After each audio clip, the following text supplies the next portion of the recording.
to policy 9244 to assess whether the community needs further clarification, definition of terms, and/or examples before it adopts this policy.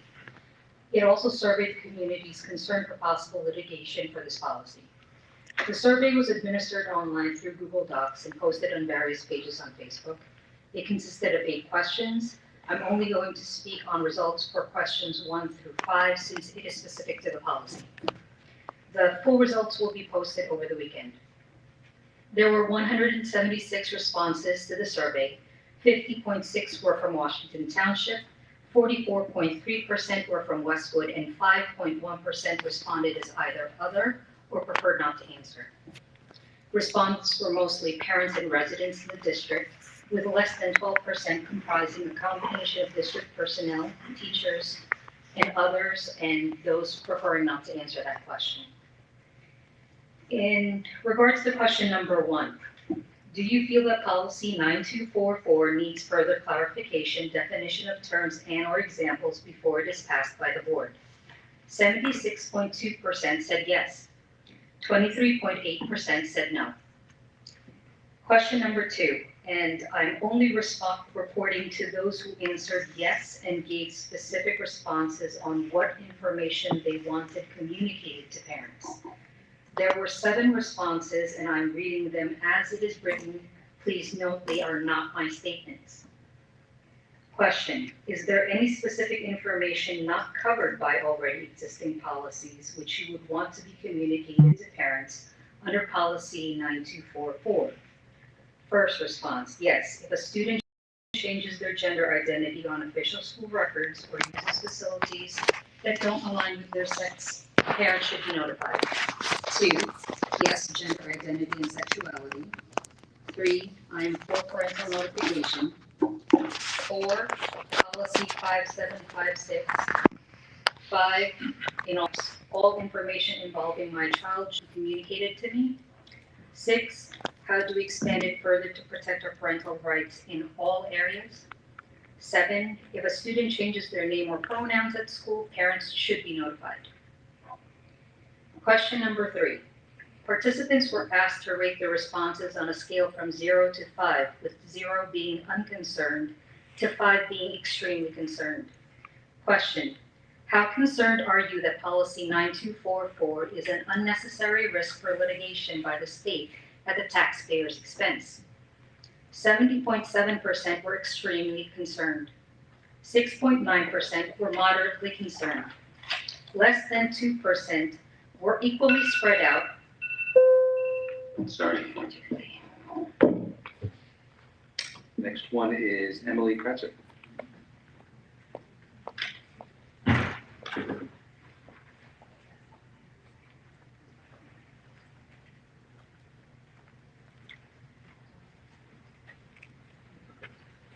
Hi, Emily Gratzer, Washington Township, and this is a familiar place to me because I've seen so many of the Whittington players go through these stages. I wanted to congratulate all of the AP people, especially the Woodies on the AP list whose names I recognize. It's a continuing testimony to the quality of education our students are getting here, and I just hope we can continue that. Thank you.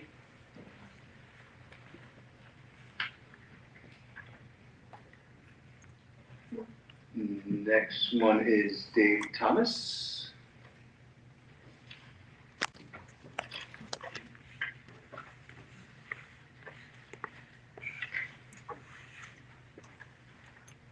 Thank you. I'm here as a parent, a former elementary school teacher. I went to this school too, many years ago. My comments mainly directed towards the elementary and junior high school children. It is inappropriate and wrong and unnecessary to confuse young children whose minds are not mature as to what gender they may be.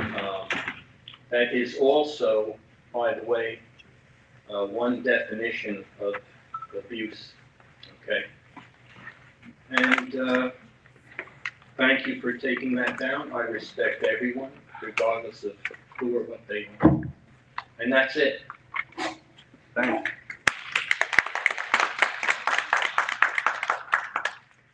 Next one up is Carol Mountain.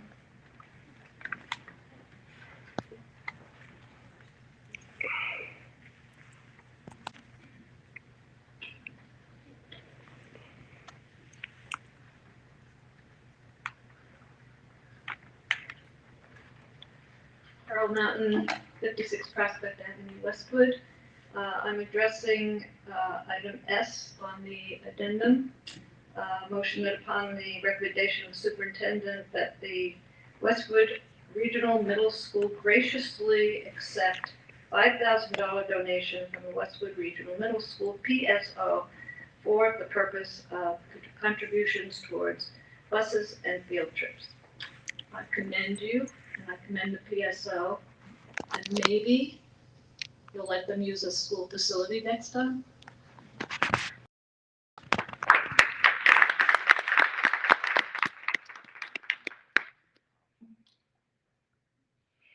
Next one is Kelly O'Connor.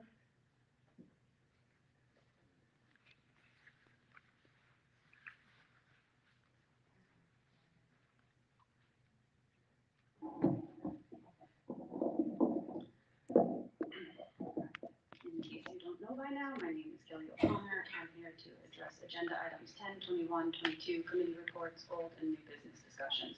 Before I begin, Ashley, welcome. I'm very proud of you. Happy to see you up there. I've noticed a pattern with your reports and your discussions over the last 6 months that I wanted to mention.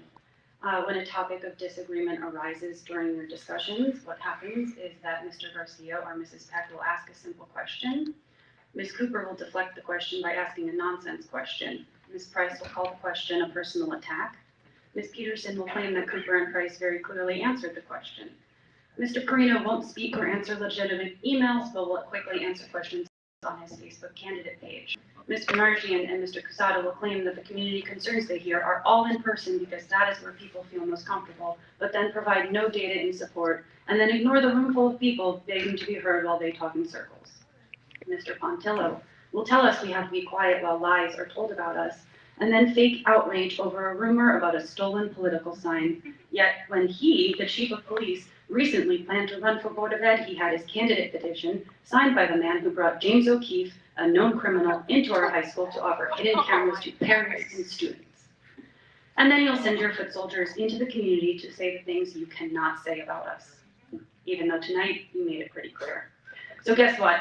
It doesn't work like that. You don't get to say the community wants this without backing that up with data. Just like you can't sit up there and say you support teachers and suddenly make that true. Let me be clear. Teachers don't attend 4-hour-long board meetings 6 months in a row when they feel supported. Teachers don't leave the day in droves when they feel supported. I believe it was Ms. Cooper who said at the last meeting that our teachers are stuck between a rock and a hard place. And for once, I think you're right. But it's you. You're the rock, you're the hard place, and you are destroying the place we love.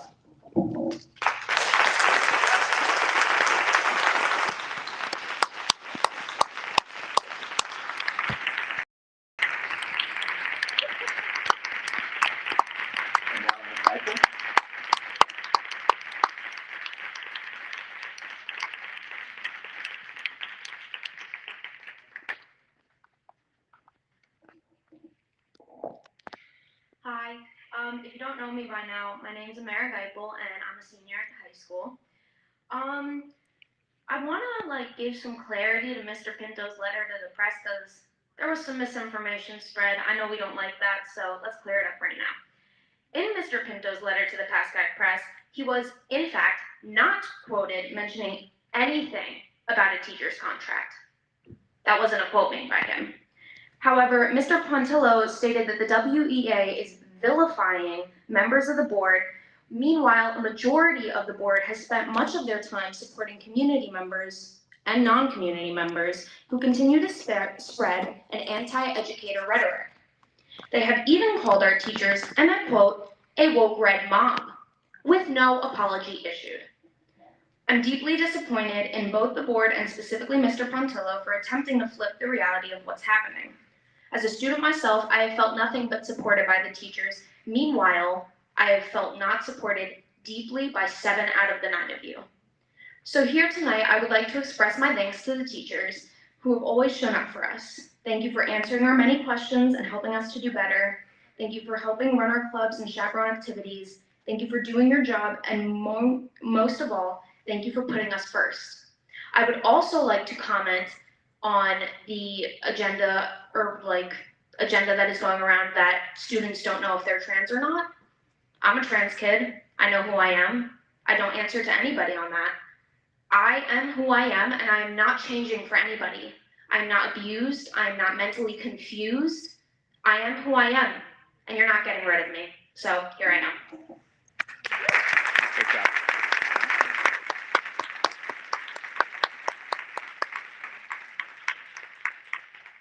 Dana Farinella.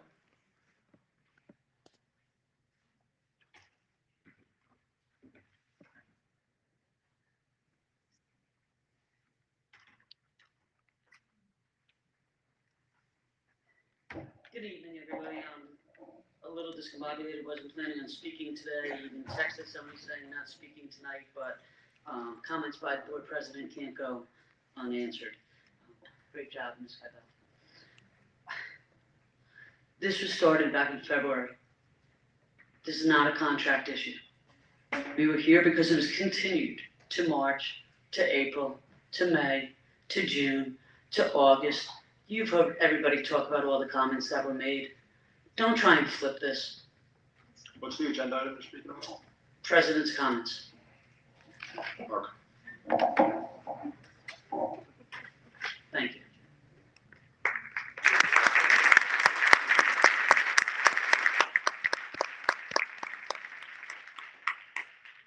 The next one is Christopher Kessel, but you're speaking about busing, which is not on the agenda right now, so we'd have to go to second forum.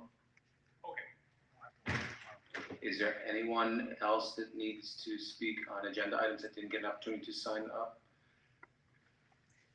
Mr. Gersmeyer, I see you there. Oh, sorry.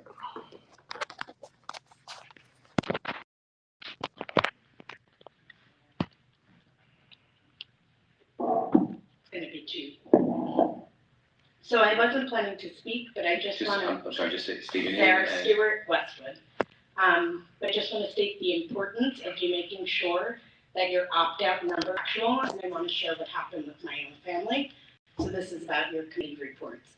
On August 21st, we were able to access student placement in Genesis. In order to do so, the process was very confusing and not easy to navigate. And when you have small children, they're excited to see who their teachers are.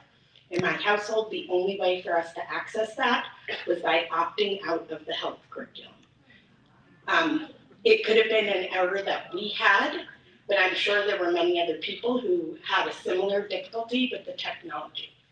On August 23rd, I sent an email to the entire Board of Education and the administration explaining that this was something that happened in our house and making it very clear that we were not opting our children out.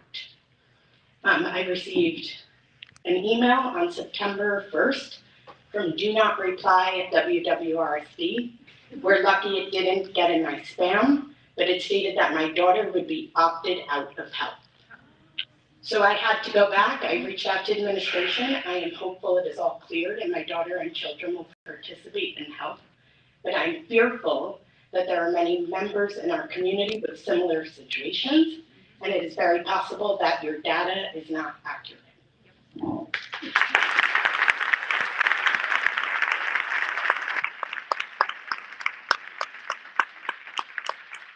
Mr. Gersmeyer?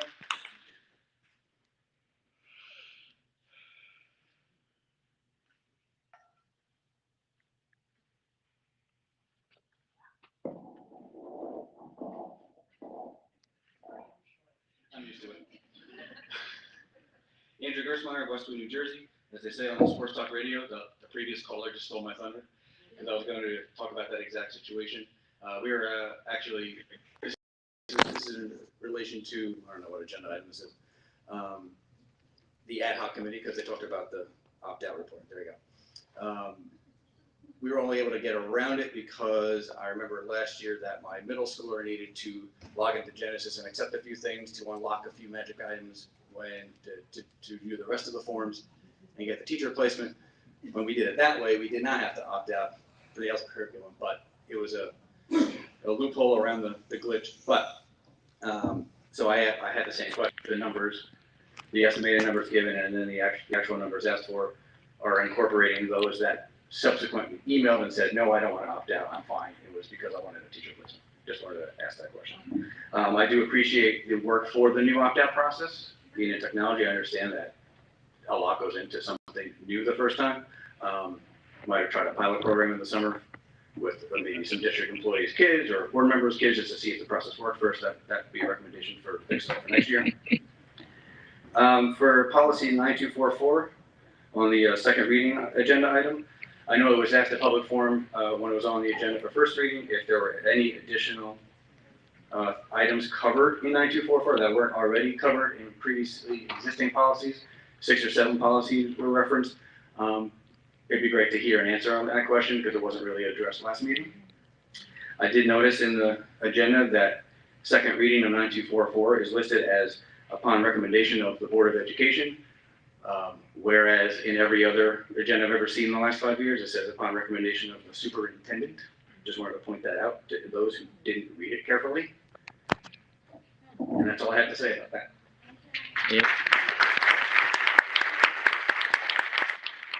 Maureen Colombo?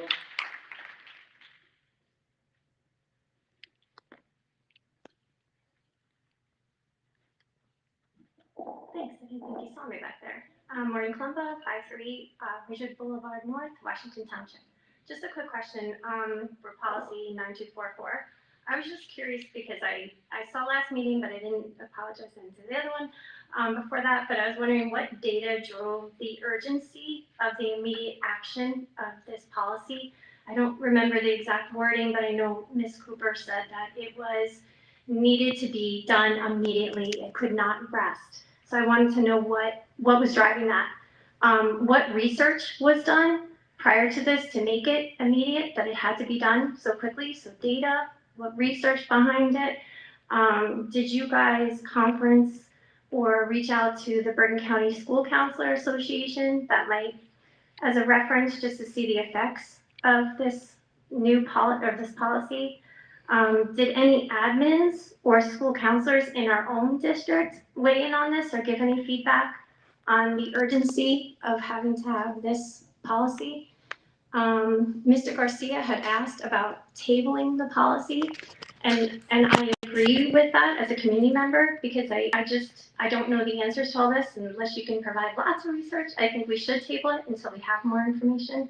And just to piggyback on the opt-out, I don't have data for that, but I can tell you I had a lot of friends that told me that they had a lot of trouble with it and that they also just clicked on it because they just wanted to get their kid's schedule and find out who the teachers were. And I know that that's not the right thing, but that did happen. So I know Mr. Gershmeyer said maybe improve it for next year, but would we perhaps rerun that so we have the correct data?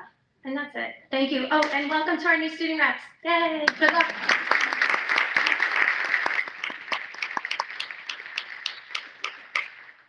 Mrs. McDonough?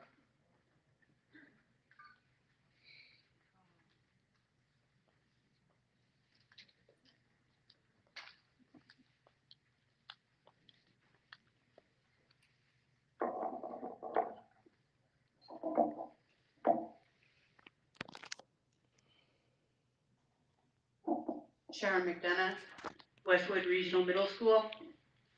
I'm here to talk about personnel, item number A, Linda Tracy's retirement. I've known Linda Tracy for a really long time. We started out when both of our children were in George School. Linda and I were co-president of the PSO there.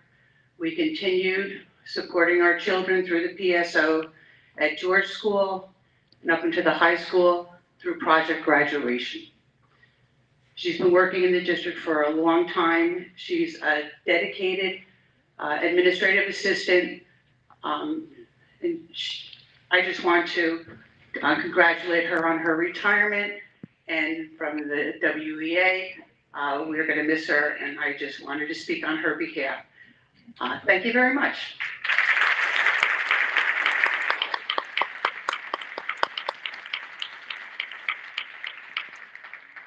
Does anyone have anything else for public session 1?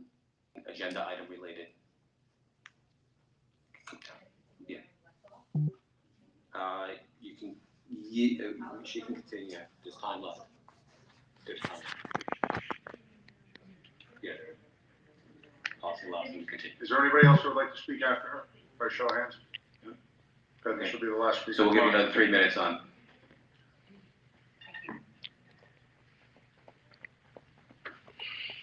Very quick, Laurentino again. To continue, the possibility for litigation by the state based on some responses to question number 2 is realistic. It violates civil rights, confidentiality of mental health records, and discrimination laws. Under the paragraph duty to inform, terms such as immediately, fully, and accurately inform a student's parents whenever such staff member is made aware of, directly or indirectly, any facts or circumstances, go on and on, including without limitation, sounds like there are no limits on what should be reported to parents, and if not reported, the school could be held liable for not disclosing any and all information a parent seems they should be notified about. This poses a liability for lawsuits from parents and the state. Furthermore, the policy now includes anxiety, fatigue, isolationism, antisocial behaviors, school withdrawal, obsessive behaviors into the mix. It sounds like we're also expecting teachers to serve as mental health workers, which would still be unethical and illegal, because such disclosure would only be made if there is an imminent threat to harm self or other. This falls under duty to warn. Further examples and clarification is needed regarding this policy and how it's supposed to handle situations like this. For example, Johnny is obsessed with Pokemon cards, and his teacher notices this but does not report it to Johnny's parents. Johnny has been sneaking his mom's credit cards to purchase them, which the teacher does not know about. So Johnny's mom is suing the district because they failed to report to Johnny's mom that she knew about Johnny's obsession. So how do we handle that? Furthermore, in the 3rd paragraph, notification is required when there is an observation and or indica of an adverse impact on the student's physical and or mental health, safety, and so on. So now school staff have to report even mere observations and indica defined as signs based on their perception. And then what? Now teachers have to assess and police their students for their parents. Sounds like teachers will be busy with parental notifications rather than focusing on academics. Policy 5756 has definition of terms and provides guidance as to who is protected. The New Jersey law against discrimination has its protections as well. Does material circumstances imply that a math book or a problem-solving question using 2 same-sex parents as examples becomes reportable to parents? And if not reported, does this become a liability for the district? The point is, despite requests made to the board regarding clarification definition, it's dangerous. That's it. Thank you.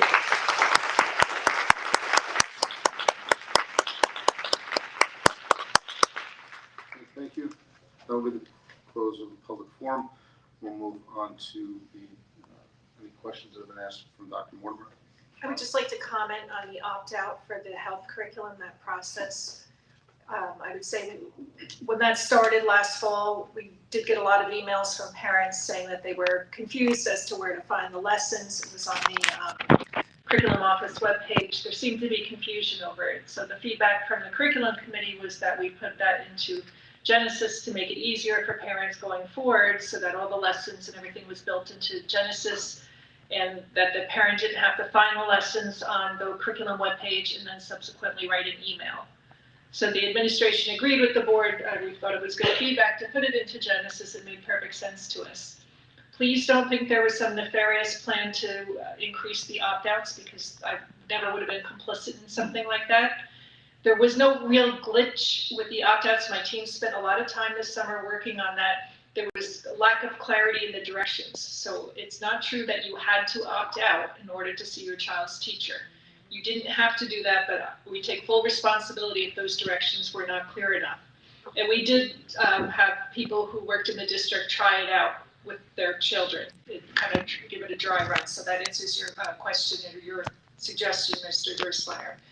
So knowing the fact that we may have, parents may have opted out when they really didn't mean to, we're following up with each and every one of those parents to say, we have you on record as opting out. Did you really mean to do that?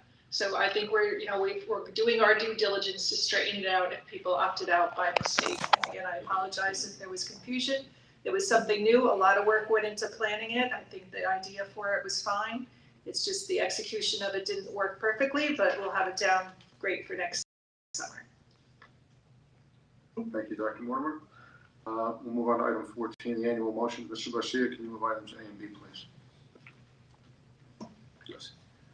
Motion upon the recommendation of the superintendent, that the Board of Education approves the following equipment for the Westwood Regional District for 2023. Motion to move A and B. Have a second. Mrs. Peterson, discussion. Seeing no hands, can I have a roll call, please? Mrs. Cooper, Yes. Mr. Casado, Yes. Mrs. Fenargent, Yes. Mr. Garcia, Yes. Mr. Perino, Yes. Mrs. Peck, Yes. Mrs. Peterson, Yes. Mr. Pontillo, Yes. motion carried. Item number 15, administrative and governance, Mrs. Peterson. I'd like to make a motion to move agenda items A through B under administrative and governance. Do I have a second? Second. Mr. Perino, discussion. Seeing no hands, can I have a roll call? Mrs. Cooper, Yes. Mr. Casado, Yes. Mrs. Fenargent, Yes. Mr. Garcia, Yes. Mr. Perino, Yes. Mrs. Peck, Yes. Mrs. Peterson, Yes. Mr. Pontillo, Yes. motion carried. Item number 16, policy, Mrs. Cooper, can you move agenda item A, please? Make a motion that upon the recommendation of the Board of Education, approval be given to adopt the following policy as second reading. A and B. Do I have a second? Peterson, discussion. Mr. Garcia? There's been a lot of discussion surrounding this policy, so I want to share some thoughts on why it may be more complicated than it appears. First, nobody opposes the rights of parents. Nobody. However, parental rights has become an ambiguous catchphrase, a weaponized political campaign slogan that creates confusion and division. I abstained from voting on the first reading of policy 9244 because I had little information about the policy and its intentions. I received the addendum only a few hours before. Like most parents, when I heard parents' rights and read parental notice, I favored supporting the policy. I was hesitant, however, because of what I believe to be the precedent set by this board majority, which has amended policies and created new ones that increase trustee control over district staff and employees, but offer no tangible benefit for students and stakeholders. Then some opine about overreaching government, distracting our stakeholders from this board's and growing dominion. At the same time, trustees appear to undermine our parent organizations, paint teachers and administrators as a threat, and cast anyone suggesting these trustees have hidden agendas as a danger to our children. So as I always do, I reached out to bright, caring parents in our community on all sides of this discussion, all of whom I deeply respect. I sat down with them and listened. Additionally, I attended a Parents' Right rally held at the old Kmart to understand better how proponents want to protect our parents' rights, families, Westwood students, and stakeholders. However, all I heard revolved around sex changes in California, woke state officials, and open borders. Politely, I asked each person I spoke to how it related to our district, our cardinal community, specifically our students and teachers. They continued discussing sex changes in California, woke state officials, and open borders. One of the parental rights leaders just last week thanked the neo-Nazi organization for supporting his parental rights crusade, as he conveyed to the group, they are the standard to emulate in raising children. I disagree. Some politicians and aspiring politicians on this stage appear to be exploiting taxpayers by crafting false narratives and stoking fear among parents, all to portray themselves as heroes. I believe trustees are leading parents to think they need them to defend their children from evil educators, who some on this stage characterize as groomers. We as parents have more real-time information about our students' day-to-day than ever before. Yet using what I see as scare tactics, some trustees have convinced our community it needs them to save it. But they won't say from what. Let's be clear. Policy 9244, as confirmed by the superintendent, does not offer additional protection or rewards, but instead creates substantial risks and inherent dangers, as warned by legal counsel. Once Policy 9244 passes tonight, as I believe it will, due to the allegiances on this board, parents won't gain more rights or information. What will likely happen is that children who felt they had a safe place will isolate themselves further, with no additional parental rights, only increasing power and control of this board. While this board majority claims to be fighting for parents, they consistently refuse to answer parent stakeholders' questions and mine.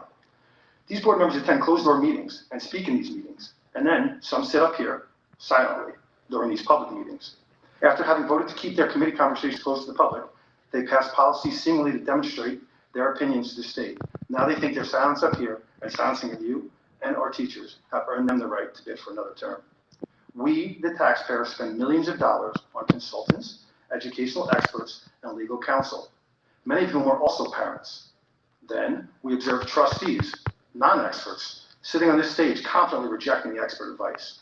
Some here seem to want to mold our public schools into their versions of private schools, unwilling to pay for parochial education for their children, but willing to needlessly spend any amount of your tax dollars, suggesting that it's okay because it's only a fraction of the budget that's already $70 million. We all must demand that, at minimum, when this board creates changes or changes policies, it precisely articulates its reasoning for them, including the discussions leading to them, and the benefits of those policies. This board majority has not done that at all. And for that reason, I will, and we should all, vote no to Policy 9244. This past month, I learned that parental rights, as some use the term now, is a wolf in sheep's clothing. It is a weaponized campaign slogan that some distort, like putting kids first, and will discard when something better serves their purpose, as some on this stage did with transparency. I am a loving, caring, protective father, cousin, uncle, friend, taxpayer, and Westwood Regional School District stakeholder, and I want only the best things for all students. Policy 9244 is not that.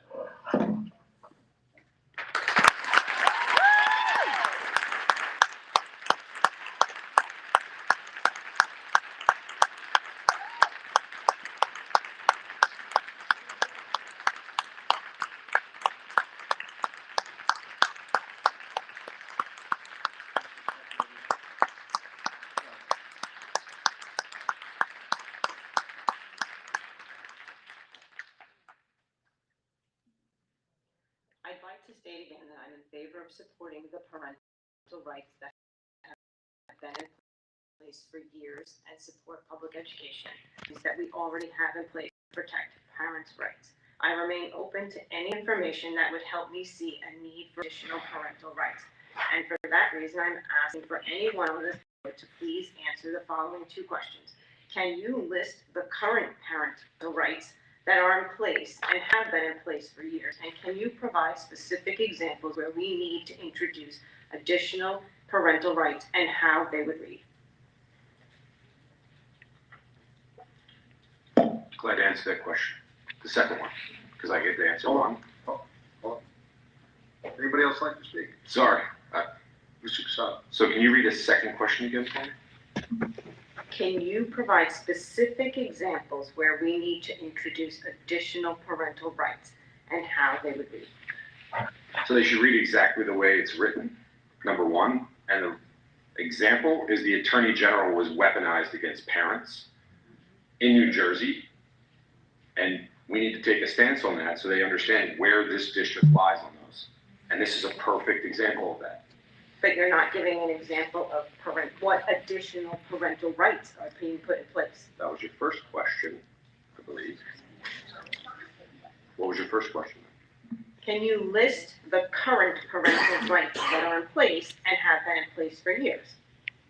So, in my opinion, it's not that you see some overall like this. It's making it very, very clear that the things we see happening across society won't happen here. That this is going to be, when there's something to notify parents, you explicitly go out and do it.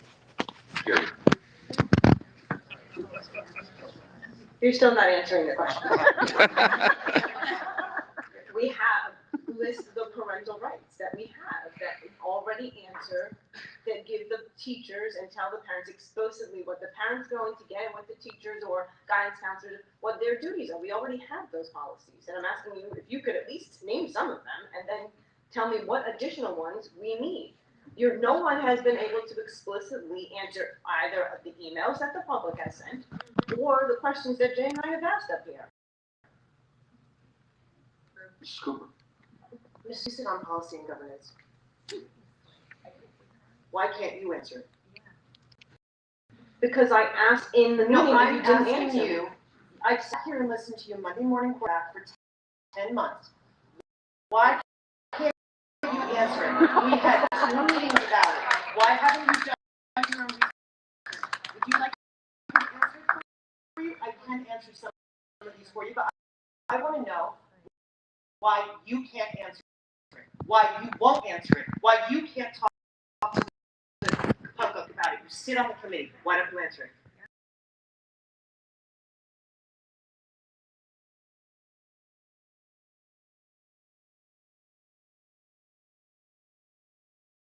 State law shall have access to records and information pertaining to his or her unemancipated child, including but not limited to medical, dental, insurance, child care, and educational records, whether or not the child resides with the parent, unless that access is found by the court to be not in the best interest of the child, or the access is found by the court to be sought for the purpose of causing detriment to the other parent.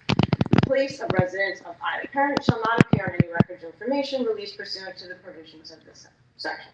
A child's parents, guardians, or legal custodians may petition the court to have a parent's access to the records limited. 9200, cooperation between parents and school. Just respond while you're on your roll? No, excuse me, I want to respond. You have to be recognized to speak. Mrs. Peck, finish your statement, please.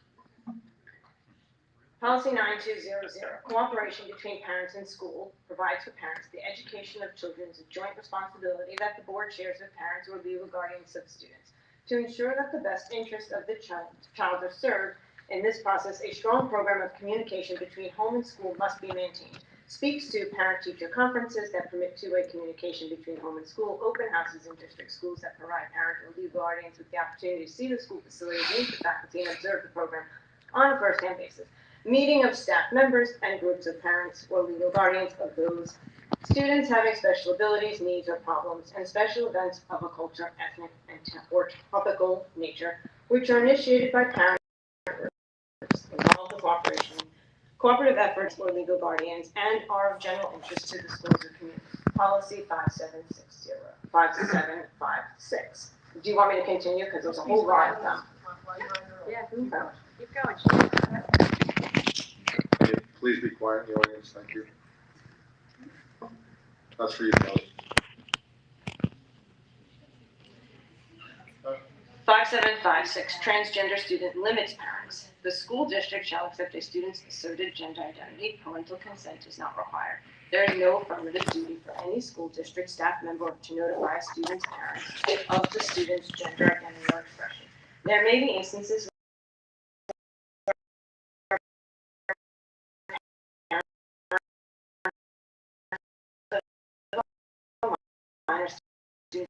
disagrees with the student regarding the name and pronoun to be used, and in the student's education records, the minor student's civil rights and protections under the NJLA.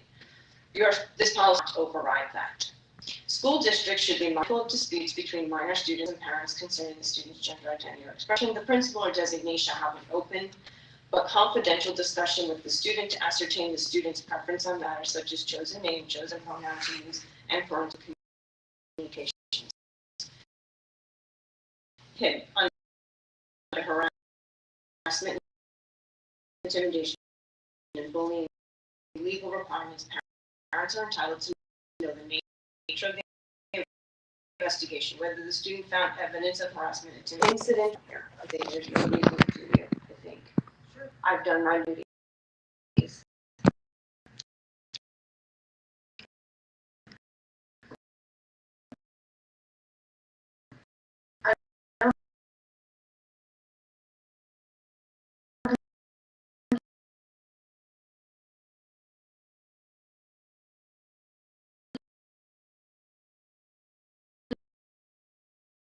I've done all of them, but it's fine. Go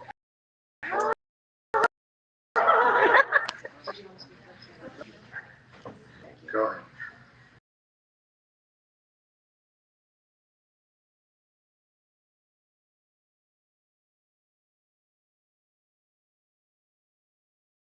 Violate a student's civil rights and law against discrimination.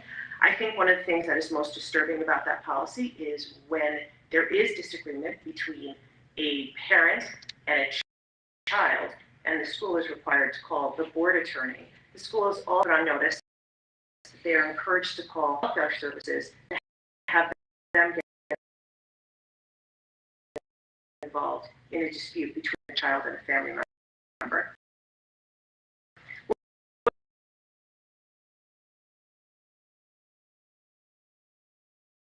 What you've left out is that under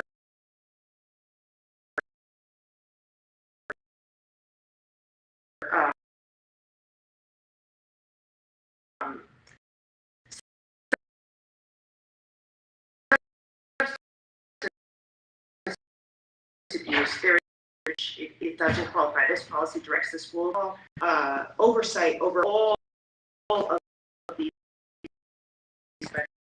mental health and well-being initiatives, and it does not. It is only related to suicide prevention.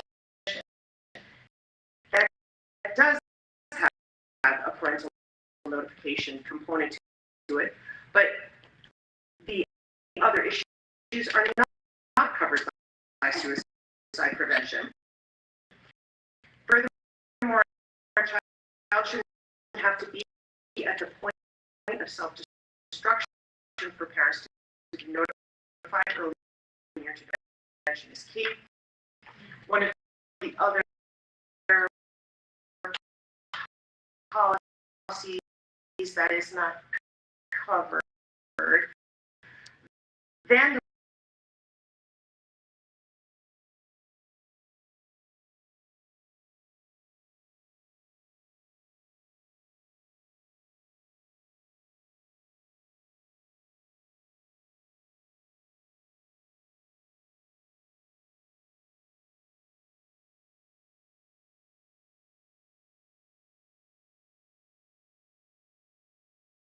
And what I explained at the time was my urgency. One, that the timing is right considering the current climate and the way parents feel in the community.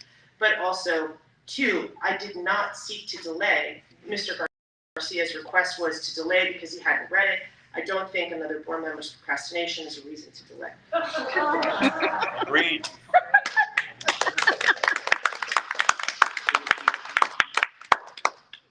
So, Mr. Garcia and Mrs. Peck,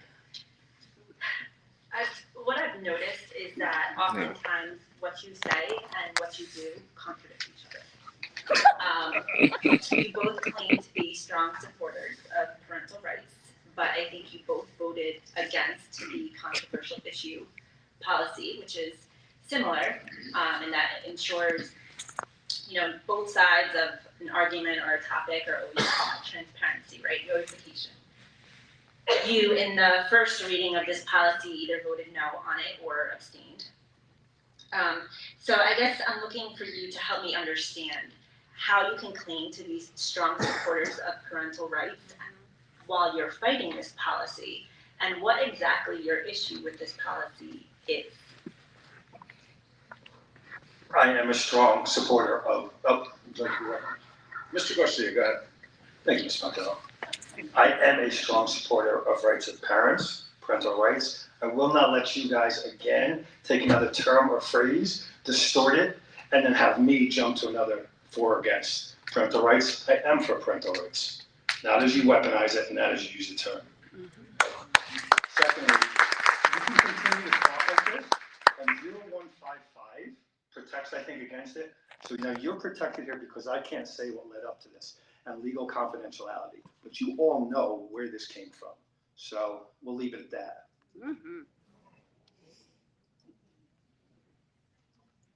Okay, anybody else? Mrs. Penn, sorry, go ahead. She had her hand up first. Ladies first. I voted against the controversial language policy because I believe it paints the teachers into a corner and stifles our teachers from being able to have open, honest conversations.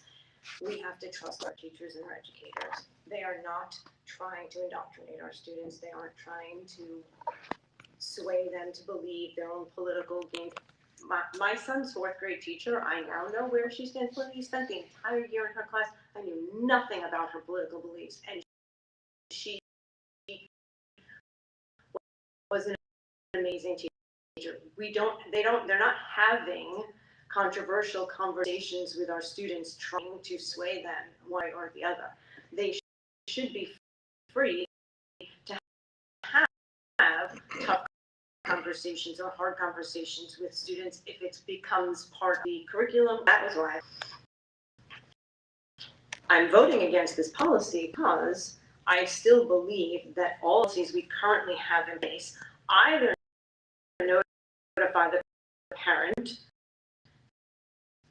right away or take the steps necessary to protect the student or other students by notifying its counselor first, and call the parents. I believe trust our principals, they are going to notify the parents when it becomes obvious that it needs to go to the parent. Ms. Ferroni. Thank you. Not once have I ever villainized or said that teachers were evil educators. So I think it's important that if you're laying claim of that kind of language, you be specific, because never once have I said that, and I'm not going to be grouped into that kind of rhetoric or about neo-Nazism or anything like that. I am here for parental rights. Parental rights protect children. This allows for the expansion of that. There's been identified areas where parents aren't